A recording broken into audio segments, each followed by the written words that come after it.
కిసాన్ వాణి కేంద్ర వ్యవసాయ రైతు సంక్షేమ మంత్రిత్వ శాఖ వారి ప్రాయోజిత కార్యక్రమం. ఇప్పటి కిసాన్ వాణి కార్యక్రమంలో పంటల్లో ఎల్నినో ప్రభావాన్ని తట్టుకునే యాజమాన్య పద్ధతులు ఈ అంశం గురించి ఆదిలాబాద్ వ్యవసాయ కళాశాల ప్రొఫెసర్ డాక్టర్ జి మంజులతతో లెనిన్ పెట్టిన ముచ్చట. తర్వాత రైతు అంతరంగం శీర్షికన వ్యవసాయంలో మహిళల పాత్ర ఈ అంశం గురించి బోత్ మండలం కౌట బి గ్రామానికి చెందిన మహిళా రైతు ముస్కు ఇంద్రతో దినేష్ పెట్టిన ముచ్చటుంటుంది.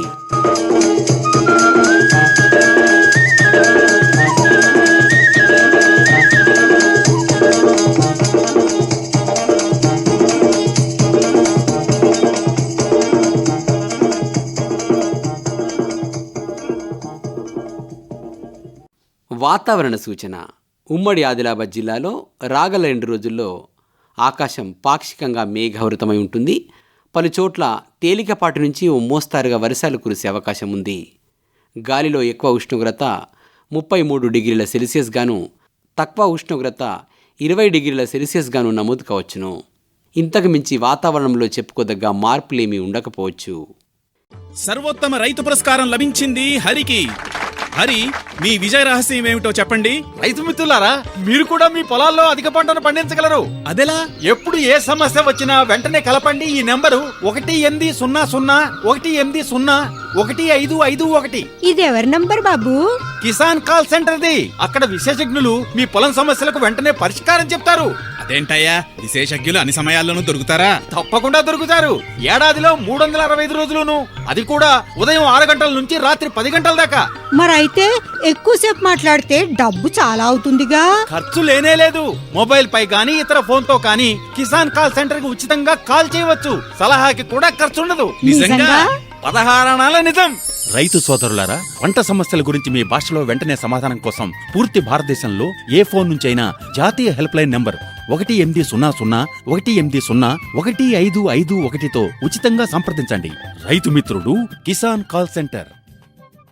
ఎల్నినో కారణంగా వర్షపాతం తగ్గి అసాధారణ ఎండలు, తీవ్రమైన నీటి ఎద్దడి ఏర్పడే అవకాశం ఉంది. ఈ కరువు పరిస్థితులను తట్టుకోవడానికి రైతులు స్వల్పకాలిక రకాలను ఎంచుకోవడం మంచిది. నీటిని నిల్వ చేసే పద్ధతులు పాటించాల్సిన అవసరం ఎంతైనా ఉంది. ఇలా చేసినట్లయితే పంటలు సాగు చేయడం చాలా సులభమవుతుంది.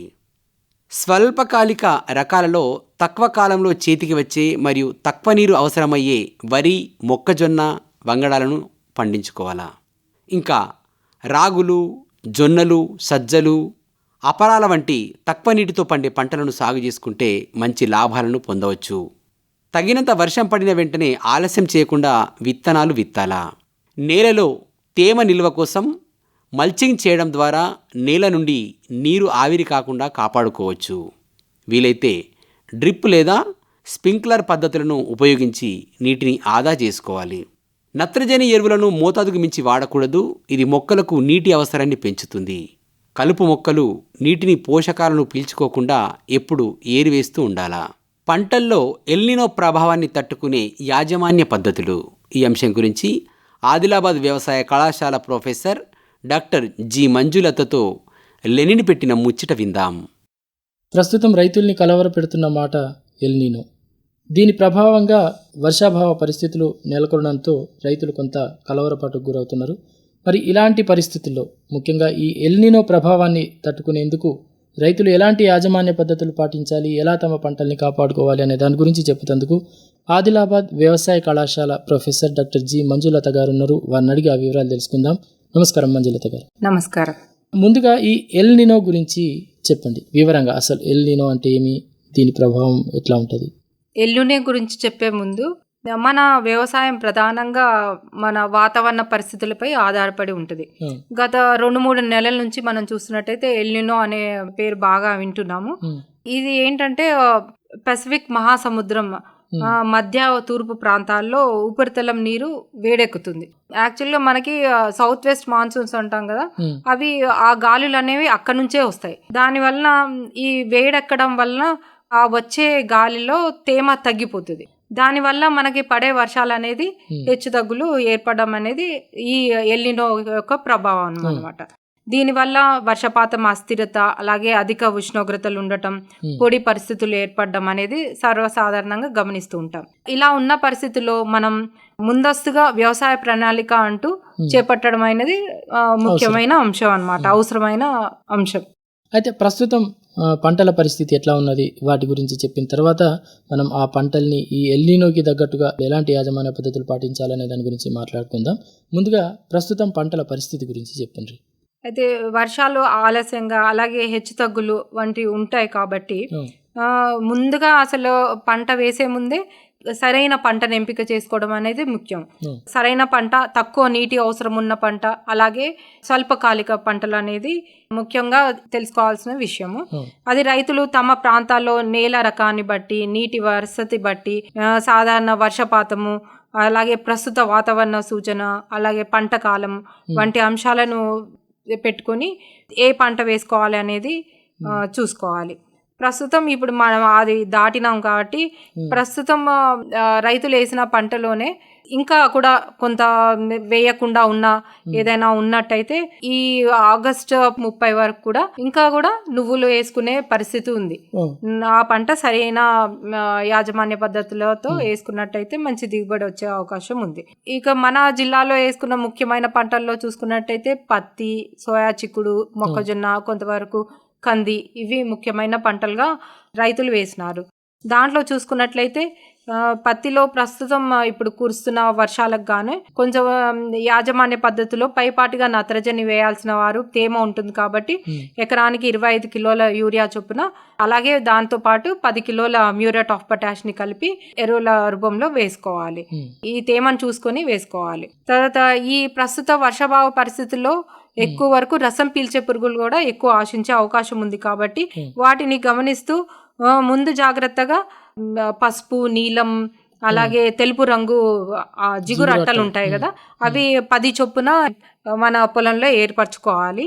అలాగే ఎక్కడైనా ఉధృతి కనిపెట్టినట్టయితే కాండం పూత ఆ పద్ధతి చేపట్టి ఇమిడాక్లోప్రిడ్ లేదా ఫ్లోనికామైడా మరియు నీరు 1:20 నిష్పత్తిలో కలిపి కాండంపై 30 రోజులకి 45 రోజులకి కాండంపై పూత అనేది చేసినట్టయితే మనం కొంతవరకు ముందు జాగ్రత్తగానే రసం పీల్చే పురుగులను నివారించుకోవచ్చు. అలాగే మొక్కజొన్నలో చూసుకున్నట్టయితే ప్రస్తుతం కురిసిన వర్షాలకు మొదటి దఫాగా వేయాల్సిన ఈ తేమలో ఎరువులను ఎకరానికి 50 కిలోల చొప్పున యూరియాను అంటే మోకాలెత్తు దశలో మొదటి దఫాగా వేసేసుకోవచ్చు. అలాగే ఈ వర్షాభావ పరిస్థితుల్లో మొక్కజొన్నలో కత్తెర పురుగు అనేది ఆశిస్తుంది కాబట్టి ముందు జాగ్రత్తగా దానికి వేప మందుని పిచికారీ చేసుకుని నివారించుకోవచ్చు. లేదా ఉధృతి కనబడినట్టయితే 0.4 మిల్లీలీటర్ల చొప్పున క్లోరాంట్రన్ మిల్లీప్రోల్ లేదా 0.5 మిల్లీలీటర్ల స్పైనటోరం అనే మందుని 200 లీటర్ల నీటిలో కలిపి ఆకు సుడిలో పడేటట్టుగా పిచికారీ చేసుకొని నివారించుకోవచ్చు. లేదు ఆకులు సుడిలో ఫామ్ అయినాయి అంటే సున్నము, ఇసుక 1:10 నిష్పత్తిలో మంచిగా కలుపుకొని సుడిలో వేసుకున్నట్టయితే మనం ఖర్చు లేకుండా కూడా కత్తెరపురిని నివారించుకోవచ్చు. ఇక సోయా చిక్కుడు పంటలో కూడా ప్రస్తుతం కురిసిన వర్షాలకు పైపాటుగా వేయాల్సిన నత్రజని ఎరువును 30 రోజులకు 25 కిలోల చొప్పున ఎకరానికి వేసుకుని తేమలో వేసుకున్నట్టయితే మొక్క మంచిగా ఉపయోగించుకుంటుంది. ఆ తర్వాత ఇప్పుడు ప్రస్తుతం ఉన్న వాతావరణ పరిస్థితుల్లో చిత్త పురుగులు ఆశించడం అనేది గమనిస్తున్నాము. దాని నివారణకు గాను 1.5 గ్రాముల అసిఫేట్ అనే మందు లేదా 2 మిల్లీలీటర్ల డైమిథేట్ అనే మందు లీటర్ నీటికి కలిపి పిచికారీ చేసుకుని నివారించుకోవచ్చు. ఇక పెసర, మినుము ప్రస్తుత వాతావరణ పరిస్థితులు వాటికి అనుకూలంగా ఉన్నాయి. అయినా సరే ఎక్కడైనా తెల్ల దోమ ఆశించడం అనేది ఈ పరిస్థితిలో గమనిస్తాము. దీని నివారణకు గాను 1.5 గ్రాముల అసిఫేట్ లేదా 0.2 గ్రాముల అస్టామిప్రిడ్ అనే మందును లీటర్ నీటికి కలిపి పిచికారీ చేసుకుని పల్లాకు తెగులు వచ్చేదాన్ని నివారించుకోవచ్చు. అయితే ఇప్పుడు కొన్ని రకాల పద్ధతుల గురించి చెప్పింది కదా, ఇప్పుడు ఈ ఎల్నినోకి తగ్గట్టుగా తట్టుకోవడానికి ఇతర యాజమాన్య పద్ధతులు ఏమైనా వాటి గురించి చెప్పండి. అట్లాగే ఈ పరిస్థితుల్లో నేలలో తేమని సంరక్షించుకోవడం ఎట్లా, దాని గురించి కూడా చెప్తారా కొద్దిగా? ఈ ఎల్నినో పరిస్థితికి నేలలోని తేమను సంరక్షించుకోవడమే చాలా ముఖ్యమైన అంశము. అది ఒక 4-5 విధాలుగా చూసుకున్నట్లయితే మనకు వ్యవసాయంలో అందిన అంటే వాన పడినప్పుడు ప్రతి చుక్కను మన పొలంలో నిలుపుకునేటట్లుగా మన చర్యలు తీసుకోవాలి. అంటే పొలం గట్లను బలోపేతం చేయడం, వర్షపు నీరుని పొలం నుంచి బయటకు పోకుండా నీరు పొలంలో నిల్వ ఉండేటట్లుగా గుడ్డి చాలు అంటారు కదా, డెడ్ ఫర్రోస్ అంటారు, వాటిని తీసుకున్నట్టయితే పడిన వర్షం దాంట్లో ఉండి తేమని మొక్కలకి అందించే వీలు కలుగుతుంది. ఇక నేల కోతకు కూడా తగ్గించుకోవడానికి గాను అవకాశం ఉన్న చోట్ల కాంటూర్ బండ్లు లేదా ఫీల్డ్ బండ్లు లేదా ఇతర నీటి సంరక్షణ నిర్మాణాలు కూడా చేసుకోవచ్చు. ఇంకా ముఖ్యంగా ఈ వర్షాభావ పరిస్థితుల్లో లోపల నేల పొరల్లో ఉండే తేమను ఆవిరవ్వకుండా చూసుకోవడానికి అంతర్కృషి చేపట్టి ఈ అంతర్కృషి వల్ల ఏంటంటే పైన మట్టి పొర ఏర్పడి నేల లోపల ఉన్న తేమ ఆవిరవ్వకుండా చూసుకుంటుంది. కాబట్టి అంతర్కృషి చేయడం, దాంతో పాటుగా కలుపు నివారణ కూడా జరుగుతుంది. ఇంకో పద్ధతి ఏంటంటే మల్చింగ్ పద్ధతి. ఈ పద్ధతిలో పంట అవశేషాలు కానీ అందుబాటులో ఉన్న ఏ సేంద్రియ పదార్థాన్ని కానీ నేలపై పరచడం ద్వారా నేలలో ఉన్న తేమని ఆవిరవ్వకుండా చూసుకునే వీలు కలుగుతుంది. అయితే ఇప్పుడు నీటి యాజమాన్యం గురించి చెప్పండి. ప్రస్తుత ఎల్నినో పరిస్థితుల నేపథ్యంలో నీటి యాజమాన్యం గురించి ఏ రకంగా పద్ధతులు ఉన్నాయి, ఎలా రైతులు ఈ యాజమాన్య పద్ధతులు పాటించాలి? అయితే నీటి కొరత ఉన్నప్పుడు నీటిని ఎలా ఉపయోగిస్తాయన్నదే పంట యొక్క దిగుబడి మీద ప్రభావం చూపిస్తూ ఉంటుంది. నీరు అందుబాటులో ఉన్నప్పుడు ఇప్పుడు మైక్రో ఇరిగేషన్ లో భాగంగా డ్రిప్ కానీ స్ప్రింక్లర్ వంటి సూక్ష్మ సేద్య పద్ధతులు ఉపయోగించడం ద్వారా నీటి వినియోగ సామర్థ్యాన్ని పెంచుకోవచ్చు. అలాగే నీరు తక్కువగా ఉన్నప్పుడు ప్రతి దశలో ఒకే విధంగా నీళ్లు పెట్టకుండా కీలక దశలు ఉంటాయి కదా, పుష్పించే దశ కానీ గింజలు కానీ కాయలు నిండే దశ, ఈ కీలక దశల్లో నీరు పెట్టడం ద్వారా మన దిగుబడిని పెంచుకునే వాళ్ళం అవుతాము. ఎరువుల యాజమాన్యం గురించి చెప్పండి. ఈ వాతావరణ ఒత్తిడి ఉన్నప్పుడు ఆరోగ్యకరమైన నేలనే మన పంటని రక్షిస్తుంది. దానివల్ల రైతులు ముఖ్యంగా ఏ పంటకైనా సరే నేల పరీక్ష చేసుకున్న తర్వాతే ఎరువులను అందించడం అనేది ముఖ్యమైన అంశము. అటు తర్వాత సేంద్రియ ఎరువులైనటువంటి కంపోస్ట్ కానీ FIM కానీ పంట అవశేషాల నిర్వహణ వంటి పద్ధతులు ఏదైనా సరే సేంద్రియ పదార్థాన్ని పెంచడం ద్వారా నేల నిర్మాణం మరియు మట్టి నిల్వ అనేది సామర్థ్యం పెరుగుతుంది. అదే సమయంలో అధిక మోతాదులో కూడా ఎరువులు వేయడం మంచిది కాదు. తర్వాత నేలలో తేమ చూసుకుని మనం ఎరువులను ఉపయోగించినట్టయితే సమర్థవంతంగా పంట తీసుకునే అవకాశం ఉంది. చివరగా పంట వైవిధ్యం గురించి చెప్పండి. ఇక వర్షాలు మనకి ఇప్పుడు ఉన్న పరిస్థితుల్లో ఎల్నినో పరిస్థితి అన్నప్పుడు మనం ముందుగానే ప్రత్యామ్నాయ పంటల్లో భాగంగా ఆరుతడి పంటలను, ఇలా స్వల్పకాలిక పంటలను, అలాగే ఒకే పంటపై ఆధారపడకుండా మనం ఇతర పాడి పంట అంటాం కదా, ఇతర పాడి గాని గొర్రెలు గాని కోళ్ళను గాని పట్టు పురుగులు గాని పండ్ల చెట్లు గాని లేదా చెట్లు పెంపకం వంటి ఇతర మార్గాలన్నిటిలో ద్వారా కూడా మనం చేపట్టి సమగ్ర వ్యవసాయ విధానం అనేది అవలంబించినట్టయితే రైతు ఆదాయంలో స్థిరత్వాన్ని అనేది పెంచడానికి సహాయపడుతుంది. ఈ ఎల్నినో వంటి వాతావరణ పరిస్థితుల్లో మనం నియంత్రించలేకపోవచ్చు, కానీ మనం చేసే వ్యవసాయ యాజమాన్యంలో మనం పద్ధతులను మార్చుకునే వీలుంది. కాబట్టి మా పద్ధతులను సమగ్ర విధానంలో వెళ్ళినట్టయితే మంచి దిగుబడులు అంటే ఒక్క పంట ద్వారా కాకుండా ఇతర మార్గాల ద్వారా కూడా మనం ఆదాయం తీసుకునే వాళ్ళం అవుతారు. అంటే పరిస్థితులకు తగ్గట్టుగా యాజమాన్య పద్ధతులు పాటిస్తే పంటని సంరక్షించుకోవచ్చు అని అంటారు. చాలా సంతోషం మంజులత గారు. ముఖ్యంగా ఈ ఎల్నినో ప్రభావాన్ని తట్టుకొని పంటలు నిలబడేలా రైతులు ఎలాంటి యాజమాన్య పద్ధతులు పాటించాలి అనే దాని గురించి సవివరంగా తెలియజేసిండ్రు. మరి ఎవరైతే రైతులు ఉన్నారో ఈ యాజమాన్య పద్ధతుల్ని పాటించి తమ పంటల్ని సంరక్షించుకొని రానున్న రోజుల్లో మంచి ఆదాయం పొందుతారని ఆశిస్తూ ఈ చక్కని సమాచారాన్ని తెలియజేసినందుకు మీకు ధన్యవాదాలు. నమస్కారం. నమస్కారం. మీరు ఇప్పటిదాకా పంటల్లో ఎల్నినో ప్రభావాన్ని తట్టుకునే యాజమాన్య పద్ధతులు ఈ అంశం గురించి ఆదిలాబాద్ వ్యవసాయ కళాశాల ప్రొఫెసర్ డాక్టర్ జి మంజులతతో లెనిన్ పెట్టిన ముచ్చట విన్నరు. ఆకాశవాణి ఆదిలాబాద్ 100.2 FM మనసు నిండా. కిసాన్ వాణి కార్యక్రమం 7:45 దాకా కొనసాగుతుంది. రైతు అంతరంగం ఈ శీర్షికన ఉమ్మడి ఆదిలాబాద్ జిల్లాలోని వివిధ గ్రామాల్లో రైతులు వ్యవసాయం చేస్తున్నటువంటి తీరును వినిపించడం జరుగుతుంది. ఈ ముచ్చట్లు వారంలో 3 రోజులు మంగళవారం, గురువారం, శనివారాలలో వినిపించడం జరుగుతుంది. ఈ రోజుల్లో వ్యవసాయంలో మహిళల పాత్ర గొప్పదని చెప్పవచ్చు. ఇంకా చెప్పాలంటే మహిళలు లేకుండా వ్యవసాయం చేయడం అసాధ్యమని కూడా చెప్పవచ్చు. విత్తినప్పటి నుంచి పంట కోసే వరకు మహిళల పాత్ర చాలా పెద్దది. ఇంటి పని చేసుకొని మరి వ్యవసాయం పని చేసి మళ్ళీ ఇంటి పని చేయడం మహిళలకు మాత్రమే సాధ్యమవుతుంది. వ్యవసాయంలో మహిళల పాత్ర ఈ అంశం గురించి బోత్ మండలం కౌట బి గ్రామానికి చెందిన మహిళా రైతు ముస్కు ఇంద్రతో దినేష్ పెట్టిన ముచ్చట విందాం. ముస్కు ఇందిరా గారు, మీకు నమస్కారం అండి. నమస్కారం అండి. మీకు వ్యవసాయ భూమి ఎంత ఉంటుందండి? అంటే కౌలుకు వేస్తాము, మాకున్నదైతే 2. మీకు 2 ఎకరాలు. కౌలు భూమి ఎంత తీసుకుంటారు? 4. అంటే 6 ఎకరాల భూమి సాగు చేస్తారు. అవును. ఏమేం పంటలు వేసింది 6 ఎకరాలలో? మొత్తం సోయా తొగరే. సోయా తొగరి మొత్తం. పత్తి వేయలేదు ఈసారి? పత్తి వేయలే, వర్షాలు చక్కగా ఉంటలేవు, అన్ని కష్టం అయిపోతుంది అని చెప్పి వర్షాలు తక్కువ ఉన్నాయి అన్నారు. అయితే సోయా తొగరి పెట్టేసుకున్నాం. అంటే ఈ ఎల్నినో ప్రభావంతో మీరు పత్తి పెట్టలేదు? పెట్టలేము, ఎందుకంటే కష్టమైతే కౌలు చేయను కదా మరా. అయితే నిండకపోతే వాళ్ళకు మనకు పెట్టుబడి వాళ్ళ కౌలు ఏడికెళ్ళి ఇస్తాం సార్, ఇయ్యలేము కదా, కష్టమైతే అని చెప్పి సోయా పెట్టేసుకున్నాం. అంటే ముందు జాగ్రత్తగానే మీరు పత్తి వైపు వెళ్ళలేదు?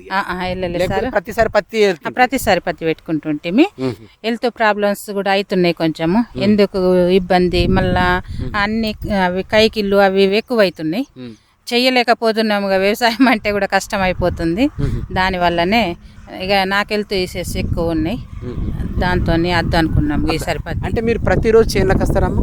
పని ఉన్న రోజైతే వస్తాము, పని లేకపోతే ఉంటాము ఇంటికాడనే. ఏం పనులు ఉన్నాయి ఇప్పుడు మహిళలకు? కలుపులు ఇట్లా అన్ని ఇట్లాంటి నీళ్లు మోసుడు ఏవో చేయను అన్నప్పుడు ఏదో ఒక పని ఉంటుంది కదా సార్. మీరు కలుస్తారా? అవును సార్. కైకిలు పెట్టి కలుస్తారా, గుత్తలు ఇచ్చి కలుస్తారా? కైకిలి గుత్త ఎట్లా వీలుంటే అట్లాగా, అంటే ఇది అదని ఏం లేదు, ఎట్లా వీలు మనకి ఎట్లా కొంచెం మంచిగా అనిపిస్తే అట్లాగా. అంటే ఇప్పుడు గడ్లు ఉన్నాయా సోయాలు? సోయలు కలిసినాం సార్. కానీ పూత దశలో సోయను కలవద్దంటారు. ముందే కలిసేసినాం. ముందే కలిసి గడ్డి మంది ఏం కొట్టలేరా? గడ్డి మందు కూడా కొట్టినాము. అయినా కానీ నాగడసాల అనేది జావది కదా, దానికోసం అని కలిసినాం. ఒక చేను కలిసినాం, ఒక 2 చేనులు గడ్డి మందు వల్ల నార్మల్ ఉన్నాయితే వదిలేసినాం. అవి ఇట్లా కలిస్తే బాగుంటుందా, గడ్డి మందు కొడితే బాగుంటుందా? 2 బాగానే ఉంటాయి, కానీ గడ్డి మందుకు కొంచెం మనకు తక్కువలో వెళ్ళిపోతాయి, కలుపు అంటే ఎక్కువ పడతాయి కదా సార్. అందుకని గడ్డి మందు ఈసారి కొంచెం ఎక్కువ పని చేయలేదు, అందుకని నాగడసాల జావాలని దాన్ని కలుపు తీసినాం. ఏమేమి గడ్లు ఉంటాయి ఎక్కువ అంటాను? ఇటు నాగడసాల ఎక్కువ ఉంటుంది. నాగడసాల ఎక్కువ? అవును, నాగడసాల అది గడ్డి మందుకు యావది ఎక్కువ. ఈ డౌర ద్వారా పోదా? అది డౌర కొట్టినాం, కానీ కొన్ని ఇట్లల్లో మాకు ఇప్పుడు ఎడ్లు కూడా లేవు, దానివల్ల డౌర కూడా కొంచెం కొట్టలేము. ఒక చేనులో 2 ఇట్లలో కొట్టినాము, ఒక రోజు అట్లా లీజుకి తీసుకొని. ఎంత ఇస్తారు వాళ్ళకి లీజ్? వాళ్ళకి 2,000. అంటే అరక ఇద్దరు మనిషి, మళ్ళీ ఇంకొక మనిషి కావాలంటే మనం పెట్టుకోవాలి, అట్లా అంటే 3,000 అవుతాయి. అంటే ఒక అరకకు 2-3 డౌరలు కడతారు? 3 డౌరలు కాబట్టి 3 మంది, వాళ్ళు 2,500కి 2 మనుషులు ఎడ్లు వస్తాయి. మనం ఇంకొక మనిషి కావాలంటే ఇంకా 500 అంటే 3,000 పోతాయి. మీరు ప్రొద్దున లేసి ఇంటి పనులు చేసుకోవాలా? అవును. మళ్ళీ చేన్లకు వచ్చి చేన్ల పని చేయాలా, మళ్ళీ ఇంటికి మళ్ళీ పని చేయాలి. కష్టం అనిపిస్తలేదా? కష్టమే అనిపిస్తుంది కదా సార్, కష్టమైనా చేయబడుతుంది, తప్పది కదా. మీరు చిన్నప్పటి నుంచి వ్యవసాయం నేర్చుకున్నారమ్మా? చిన్నప్పుడు అమ్మ వాళ్ళ ఇంటికాడ పోకపోతుంటిని, కాకపోతే ఇక్కడికి వచ్చిన తర్వాతగా చేయాల్సి వస్తుంది. అంటే తల్లిదండ్రులు వ్యవసాయ నేపథ్యం? వ్యవసాయం. మరి మీరు నేర్చుకున్నారు, మీ పిల్లలకు నేర్పిస్తారా వ్యవసాయం? కష్టం సార్ నేర్పించడు. ఎందుకు ఇలా అంతా ఏం కష్టం ఉంటుంది? కష్టం ఉంటుంది సార్, చేయలేము, ఎండ వాన ఎట్లా ఉంటుంది. ఒకరోజు పొద్దుంతా చేనులో ఉండాలంటే కష్టం అయిపోతుంది, అట్లానే చేయలేము, కష్టం అయిపోతుంది. ఏం కైకిలు ఉన్నాయి మీ ఊర్లో? ఇవేగా పనులు, ఏమైనా చేనుల పనులు, కలుపులు అట్లా ఉంటాయి. కైకిలు 300? 300. మగవాళ్ళకైతే 500, ఆడవాళ్ళకైతే 300. అంటే గుత్తకిస్తే ఏం పడుతుంది మరి? అట్లా గుత్తకిస్తే మనకి ఎక్కువ పడచ్చు, ఒక్కొక్కసారి వాళ్ళు లాభం కావచ్చు, ఒక్కొక్కసారి మనం లాభం కావచ్చు. అది మనం కుదిరిన తీరు ఉంటుంది. వాళ్ళు మాట్లాడేటోళ్ళు కొంచెం మంచిగా ఉన్నారు అనుకో, వాళ్ళకి ఎక్కువ పోతాయి. ఒకవేళ కొంచెం తెలియని వాళ్ళు ఉన్నారు అనుకో, మనకు లాభం అవుతుంది. అట్లాగా. అంటే ఎకరం గుత్త ఇస్తారా, సాలు గుత్త ఇస్తారా? లేదు, చేనుల గుత్తని. చేనుల గుత్తకు 500-600 పడుతుంది మరి? ఎక్కువనే పడతాయి సార్, ఒక్కొక్కళ్ళకు తక్కువ పడతాయి. వాళ్ళు మాట్లాడిన దాన్ని బట్టి ఉంటుంది. ఇప్పుడు మీ చేనులో రోజు పని ఉంటుందా మీకు? రోజు ఉండదు సార్. మరి లేని నాడు ఇంటికాడ ఉంటారా, ఇంకేమైనా పని చేస్తారా? అంటే వేరే వాళ్ళు అయితే పోతారు, నా పానంకు హెల్త్ ఇష్యూస్ ఉన్నాయి కాబట్టి నేను పోను. వేరే చేనులకు వెళ్తారు బదిలీ. ఇట్లా ఇప్పుడు నేను వాళ్ళ చేనులకు పోయినా అనుకో, వాళ్ళు నా చేనులకు వస్తారు అనుకో, అట్లా వెళ్తాము. మీరు వెళ్తారా, బదిలీ వెళ్తారా? ముందు పోతుంటే కానీ ఈసారి పోతలేదు సార్.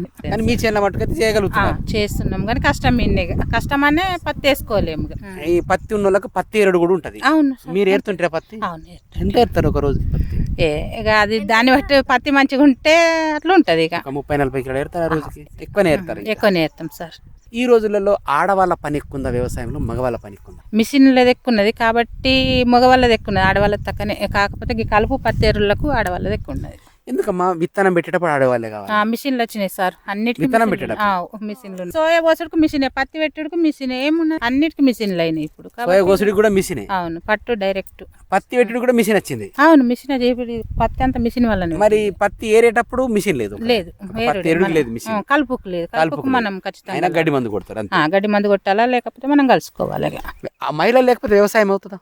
కాదు సార్, కష్టమే. మహిళలు ఉండాల్సిందే. ఉండాల్సిందే. మొత్తం మగవాళ్ళతో పని కూడా కాదు. కాదు కాదు. ఇప్పుడు మందు కొట్టేటప్పుడు మీరు నీళ్ళు మోస్తారమ్మా?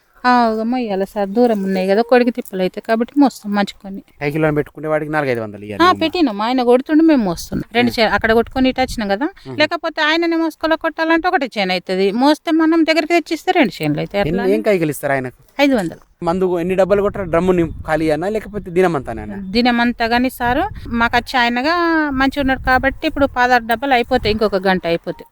వెళ్ళిపోతాడు వెళ్ళిపోతాడు ఇక, పొద్దున్న నుంచి కొడుతున్నాడు, పని కూడా అయిపోతుంది పాపము. అన్నం తినలేదు, కూర్చుంటలేడు, చేస్తలేడు, అట్లా మనం కూడా చూడాల్సిందే కదా. చేన్ల మందు కొట్టేటప్పుడు మందు కలిపి కూడా మీరే ఇస్తారా, ఆయన కలుపుకుంటాడు? లేదు, ఒక బకెట్లో కలిపి పెడతాము, ఆయన కలిపి పోసుకుంటాడు, మేము నీళ్ళు తెచ్చుకుంటే పెట్టించిన కొద్దీ డబ్బాలు వేపాలి. ఆయన చేదంతా మందు అవుతుంది, మధ్యాహ్నం తినాల్సి వస్తుంది. తిన్నాడు పాపం. మీరు తినాల్సి వస్తే మేము కూడా తినాం, ఇంటికి పోతాం. మందు కొట్టడు అయిపోయాక తినుడు బందే, ఇంటికి వెళ్తాం. మళ్ళీ ఇంటికి స్నానం చేసి తినాలి. చేతులు మంచిగా కడుక్కోవాలి. అవునవును, అందుకే అన్నం తెచ్చుకో, మేము తెచ్చుకోము. మందులు ఇట్లా సల్లు లేదా? ఇట్లా వేసుడు, ఓడి కట్టుకొని పోసారా, గుల్ల పట్టుకొని? ఓడి కట్టుకొని పోసేస్తారు. ఓడి కట్టుకొని, లేకపోతే బకెట్లతో వీళ్ళు అనిపిస్తే బకెట్లతో ఇట్లా వీళ్ళు. ఒకప్పుడైతే తవ్వి పోస్తుంటారేమో. అట్లా లేదు, ఇప్పుడు పైన వెనకలు డవర్ వచ్చేస్తుంది కాబట్టి సరితే బట్టి పోయారా ఇట్లా పోయొచ్చు. కానీ అవసరానికి ఎడ్లు దొరకాయి, అరకలు దొరకాయి. ఇప్పుడు ఎడ్లు కూడా తక్కువ అయిపోయినాయి. 10 వ్యవసాయాలు ఉంటే 2 ఎడ్ల జోళ్ళు ఉన్నాయి, అవి వీటితోనే ఇప్పుడు వీళ్ళకు ఉన్నాయి అనుకో, మనం రెంట్కి తీసుకొని పోసుకోవాలి. ఏడ ఏరిపోతే ఇక మనకు అందాలంటే అందాయి కదా, అట్లా కష్టం అయిపోతుంది ఇక. మరి చేనుల దినమంతా పని చేసి మరి ఇంటికాడ పని చేసేటోళ్ళు లేరా? వాళ్ళు లేరుగా, మేమే ముగ్గురం ఇంట్లో ఉండి. పాప చేయదా? చిన్న పాప ఏం చేస్తుంది సార్? నడుచుకుంటూ వస్తారా చేనులకు? మాకు దగ్గర ఉంది కాబట్టి బైక్ మీద వస్తాం. పాపం రోడ్డు సౌకర్యం లేకుండా నడుచుకుంటాను వెళ్ళాల్సిందిగా. మరి మీకు 2 ఎకరాల భూమి ఉన్నది, సరిపోతుందా? మరి ఇంకేమైనా ఎక్కువ కొనాలని ఆలోచన లేదా? ఏం ఆలోచన ఉంటాయి, ఈ ఖర్చులే సరిపోతలేవు, ఇంకెక్కువ ఏడికెళ్ళి కొంటావు, రేట్లు ఎట్లున్నాయి అన్న, కొనేటట్టు లేదు. అడ్జస్ట్ చేసుకున్నట్టే అంతే, అడ్జస్ట్మెంట్ మీదనే. మీ తర్వాత పాప వ్యవసాయం చేస్తున్నామా? మన చేతిలో కూడా ఏం లేదు, తలరాత చెప్పలేము. అదేగా, చదివినైతే చదివిస్తున్నాము మనతో వీలైనంత. కానప్పుడు ఆమె తలరాత ఎట్లుందో మనం కూడా అనుకున్నవి జరిగాయి కదా. మరి కేవలం ఒక వ్యవసాయం మీనే ఉన్నారు, మరి ఇంకా వేరే రంగం వైపు వెళ్ళాలని ఆలోచన లేదా? వ్యవసాయం చేస్తూ కూడా ఏం రంగం సార్, నేనా చదువుకోలేదు, ఏం చేస్తాం. ఇంతకు బీడీలు ఎట్లా చేయరా మీరు? మా సైడ్ ఉండే, అక్కడ సైడ్ నేర్చుకోలేదు, ఇటు ఉంటాయి కానీ నేను వచ్చిన తర్వాత రాలేవు నాకు. ఇప్పుడు రాబడి అనేటువంటి కేవలం మీకు వ్యవసాయం మీదనే, అంతే, వేరేది ఏమీ లేదు. ఏమీ లేదు. ఈ 6 ఎకరాలు మీరు వ్యవసాయం చేస్తున్నారు కదా, ఈ కౌలుకు భూమి తీసుకున్నారు, ఎంత వాళ్ళకు చెల్లిస్తారు భూమి సంవత్సరానికి? ఎకరానికంటే భూమిని బట్టి రేటు ఉన్నాయి అన్న. మీరు ఎంత ఇస్తున్నారు వాళ్ళకు? మేమైతే 30,000 ఇస్తున్నాం 2 ఎకరాలు. అంటే ముందే ఇచ్చేయాలి, పంట కంటే ముందే? అదిగా మన ఇష్టంని బట్టి ఉంటుంది. ఇప్పుడు వీళ్ళ ఫ్రెండ్ ఇచ్చిన ఆయన కాబట్టి మా పరిస్థితి అర్థం చేసుకొని ముందే తీసుకోవచ్చు, లాస్టే తీసుకోవచ్చు. ఇక కొందరు ఇప్పుడు నీకు నాకేం టచ్ లేదనుకో, వాళ్ళు ముందే అడుగుతారు. అట్లా నీళ్లు లేవా? నీళ్లు లేవు. నీళ్లు మరి 2వ పంట తీయాలనుకున్నప్పుడు మీరు సోయాబీన్ వేసిండ్రు, పక్క వాళ్ళని అడిగి తీసుకుంటారు. ఇస్తారు? అట్లా ఇస్తారా? డబ్బులు ఇస్తారు. ఏమేస్తారు మళ్ళీ తర్వాత సోయాబీన్ తీసి? అప్పటి మూమెంట్ని బట్టి, నీళ్ళని బట్టి చూసుకోవాలి, శనగన గోధుమన అన్నది దాన్ని బట్టి చూసుకోవాలి. మొత్తమే 2వ పంట తీస్తారు మీరు? నీళ్లు పక్క వాళ్ళు ఇస్తే తీసుడు, లేకపోతే తొగరి మీదనే ఆధారం. కష్టం అనిపిస్తలేదా కేవలం ఒకే పంట మీద వేయడం అంటే వ్యవసాయం? కష్టమే అనిపిస్తుంది కానీ ఏం చేస్తావు సార్, మరి ఏమన్నా ఆదాయం ఉన్నదంటే లేదు. చెప్పండి, ఏముంది? ఎంత పెట్టుబడి పెట్టాలా దీనికి? పెట్టుబడిగా మనం పెట్టిన దాని మీదకి వెళ్ళి ఉంటుంది. మీరు వ్యవసాయం చేసి ఏం సంపాదించినట్టు ఏం చెప్తారు ఇప్పుడు? ఏం లేదు సార్, పొట్ట బతుకుతున్నాం అంటే బతుకుతున్నాం అంతే, ఏం సంపాదించింది ఏం లేదు. అంతే. పాపం చదివిస్తున్నారు? పాప మోడర్న్ స్కూల్కి వెళ్తాయి. సో ఈ కాలంలో మరి వ్యవసాయం చేస్తే బాగుంటుంది అంటారా, చేయకుంటే బాగుంటుంది అంటారా? కానీ చేయకపోతే అన్నమేం తింటారు సార్, అందరు బంద్ చేస్తే వ్యవసాయంతోనే అన్నం కదా. అట్లా కూడా ఇప్పుడు అందరు కష్టమని వ్యవసాయం బంద్ చేసినారు, మనం ఏం తింటాం? ఎన్ని రంగాలలో ఉన్నా కానీ వ్యవసాయం లేదు ఏం తిని బతుకుతాం. అట్లా కూడా మహిళలకు ఏం చెప్తారు మీరు? వ్యవసాయం మహిళలు కొంతమంది నేను వ్యవసాయం చేస్తాను, ఇంకా పని చేస్తాను అని అంటే మహిళలు ఉంటారు కొంతమంది, వాళ్ళకి మీరు ఏం చెప్తారు? కానీ కష్టమే, కానీ మన తరం వాళ్ళు మంచిగా తిని బతకాలంటే చేయబడుతుంది, తప్పదు. భూమి ఉంటే చేయాల్సిందే, అంతే చేయాల్సిందే.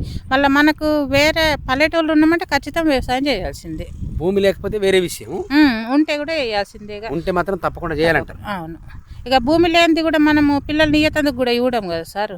ఎందుకంటే ఏది లేకున్నా కనీసం వ్యవసాయం వేసుకొని బతుకుతారన్న ధీమా ఉంటుంది కదా.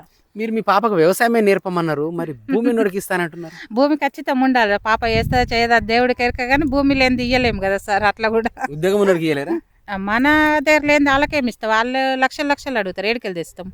ఇప్పుడు ఒక జాబ్ ఉన్నదంటే వాళ్ళకి 20 లక్షలు అడుగుతాం, మన దగ్గర లేని ఏడుకెళ్ళి తెచ్చి ఇస్తాం. ఒకప్పటికంటే వ్యవసాయం ఇప్పుడు బాగానే పండుతుంది కదా, పంటలు కదా. ఏం పడుతున్నాయి సార్, పండుతుందా పండదా అనేది చేతికి వచ్చేదాకా ఏం తెలియదు. పోనీ చేతికి వచ్చిన తర్వాత రేట్లు కరెక్ట్ ఉంటాయంటే అవి కూడా కరెక్ట్ ఉండే. ఇప్పుడున్న పరిస్థితిలో సోయాబీన్ పూత దశలో ఉంది. అవును, ఈడికెళ్ళి వర్షం పోతే పంట వస్తుందా? రాదు సార్. ఒక వర్షం ఖచ్చితం నీళ్ళ వర్షం పడాలి. ఒకవేళ రాకపోతే మరి నీళ్లు వేరే పక్క వాళ్ళని వారిస్తారా? అన్ని ఇప్పటి నుంచి వారియలేము, ఉన్న వాళ్ళే ఇచ్చుకుంటారు సార్, మన దాకా ఎందుకు ఇస్తారు? అందుకని రాదు. ఇప్పుడు ఖచ్చితం 1-2 వర్షాలు ఖచ్చితం కావాలి. మీరు ఎకరానికి ఒక 30,000 ఖర్చు చేస్తారా పెట్టుబడి? అయితే వచ్చి సార్ ఏం ఏర్పడతాయి, మందులు రేట్లు ఉన్నాయి, అన్ని కైకిళ్ళు పనులు అవుతున్నాయి, అట్లా అయితే వచ్చు.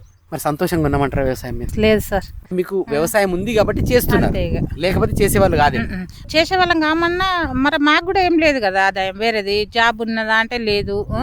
భూమి బాగున్న కౌలుకి ఇచ్చుకుందామన్నా ఆప్షన్ లేదు, కాబట్టి తప్పకుండా వేయాల్సిందే, మనం బతకాలంటే వేయాల్సింది. బాగుంది మీరు మాట్లాడిన తీరు, మీ ధైర్యము.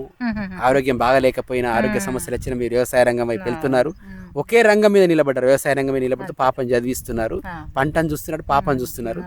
ఎవరైనా ఈ కార్యక్రమాన్ని విని మిమ్మల్ని అభినందించవచ్చమ్మా. కాబట్టి మీ ఫోన్ నెంబర్ ఇవ్వండి. 8464988422. థ్యాంక్ యూ అమ్మా. మీరు ఇప్పటిదాకా రైతు అంతరంగం శీర్షికన వ్యవసాయంలో మహిళల పాత్ర ఈ అంశం గురించి బోత్ మండలం కౌటా బి గ్రామానికి చెందిన మహిళా రైతు ముస్కు ఇంద్రతో దినేష్ పెట్టిన ముచ్చట విన్నరు. ఇప్పుడు ప్రసారమైనటువంటి ఈ 2 ముచ్చట్లు మళ్ళీ వినాలనుకుంటే రేపటి నుంచి మా యూట్యూబ్ ఛానల్ ద్వారా ఈ ముచ్చట్లను వినవచ్చు. మా YouTube channel Akashvani Adilabad 100.2 FM. ఈనాటి కిసాన్ వాణి కార్యక్రమ సమర్పణ యు దినేష్.